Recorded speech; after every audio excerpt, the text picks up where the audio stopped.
Kalau korang search kat YouTube, korang akan jumpa banyak video pasal Aztec Death Whistle.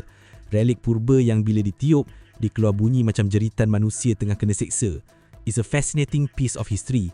Tapi bila Hollywood ambil konsep ni dan cuba tukarkan jadi a 2016 teen horror movie called Whistle, things went south pretty fast.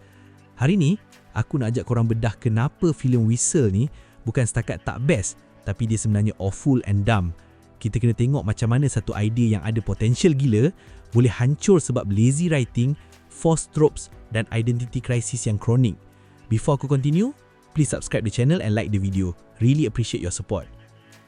The movie basic plot dia macam ni. Ada sekumpulan budak sekolah yang terjumpa satu whistle purba dalam loker. And then ada seorang cikgu, Mr. Craven, played by Nick Frost, yang so conveniently tahu segalanya pasal ancient Aztec scriptures. Dia tengok je whistle tu, terus dia boleh translate sikit-sikit. Lepas tu ada satu marking yang dia tak dapat translate, tapi one of the student boleh pula search online macam pakai Google Translate. What the fuck the writing is so dumb. Watak-watak dalam movie semua gila awful. And actually, the movie tak establish pun what time period movie ni. Is it current? Is it in the 90s? Is it in the 80s? The way they all talk, the way they all dress, the way they all interact with each other, semua feel off. Yang paling awkward sekali, diorang ni semua tak nampak macam budak sekolah pun. Clearly diorang ni nampak adult. So diorang ni cuba untuk bawa watak budak sekolah, memang nampak macam kita tengah tengok orang dewasa yang cosplaying jadi budak sekolah. If you want to stick with the cast, do story during college time lah instead of high school. So weird, bodoh gila. Kalau nak stick with high school time, cast lah younger actors. By the way, the high school timing tu tak memainkan peranan apa-apa pun sebenarnya. Throughout the whole story, tak ada involve any parents character pun. So might as well just start with an adult's characters. That is how bad the writing is. And then lepas tu, tiba-tiba, it's Halloween. Tak ada build up, tak ada mention pasal date sebelum tu, tapi tiba-tiba semua orang pakai kostum.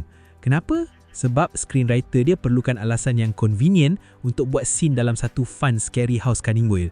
Macam director movie ni tiba-tiba cakap, kita perlukan tempat yang menyeramkan untuk buat kill scene. Let's just make it Halloween. Dengan cara tu, kita boleh ada neon lights, jump scares yang built-in dan orang sekeliling takkan pelik kalau nampak muka hantu berjalan-jalan sebab mereka ingat tu cuba kostum. I mean, come on. We've seen this 1,000 times. Originality dia zero. Seriously, tak ada benda yang positif aku boleh cakap pasal movie ni. Tapi yang peliknya, critics rating movie ni fresh dekat Rotten Tomatoes. Macam mana movie yang skrip dia berlubang-lubang macam ni boleh dapat review positif daripada critics?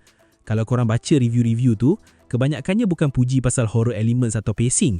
Mereka puji sebab diverse cast dan representation. Dia rasa macam satu checklist yang studio kena tick supaya tak kena cancel atau supaya dapat markah tinggi daripada critics yang overly sensitive. It's like they use this diverse element as a shield. Oh, kalau korang cakap movie ni bodoh, maksudnya korang homophobic atau racist. No, movie ni bodoh sebab premis dia, sebab skrip dia, sebab performance lakonan. Tapi critics yang bagi rating tinggi ni seolah-olah tutup mata pada bad filmmaking semata-mata sebab politics movie ni nampak betul. For the past few years, banyak independent filmmakers dah naikkan bar untuk genre horror. Kita ada Talk to Me yang gunakan konsep of possession dengan sangat fresh. Kita ada Barbarian yang subvert expectations kita habis-habisan. Kita ada Hereditary, Smile, Long Legs, Pearl. Senarai ni panjang.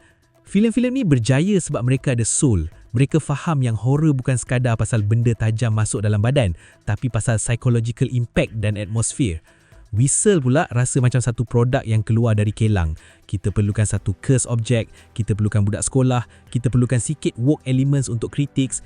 Dia rasa macam fast food horror. Sedap kejap macam tengok, mungkin sebab jump scares, tapi lepas keluar panggung kau rasa kosong dan rasa macam dah bazir duit. So, conclusion aku untuk movie Whistle 2026 ni, senang je. Jangan bazir duit pergi panggung. Filem ni adalah satu peringatan yang cool idea tak akan bermakna apa-apa kalau skrip kau malas. Dunia horor dah berubah. Kita dah lepasi zaman di mana cool death scene dah cukup untuk selamatkan satu movie. Kita perlukan writing yang kuat. Kita perlukan karakter yang betul-betul strong. By the way, death scenes dalam movie ni pun tak membantu pun. Semuanya ayam. Kalau korang betul-betul nak layan horror slasher tahun ni, skip Whistle. Better off tunggu movie Scream 7 nanti. Sementara tu pergi cari filem-filem indie yang lebih berani bereksperimen atau layan je Final Destination terbaru tu. Paling tidak, mereka jujur dengan apa yang mereka nak sampaikan. Whistle ni, dia cuma satu jeritan yang bingit, tapi tak ada isi. Okey dah lah, malas aku nak sembang pasal movie ni. Jumpa lagi in the next video. Ciao.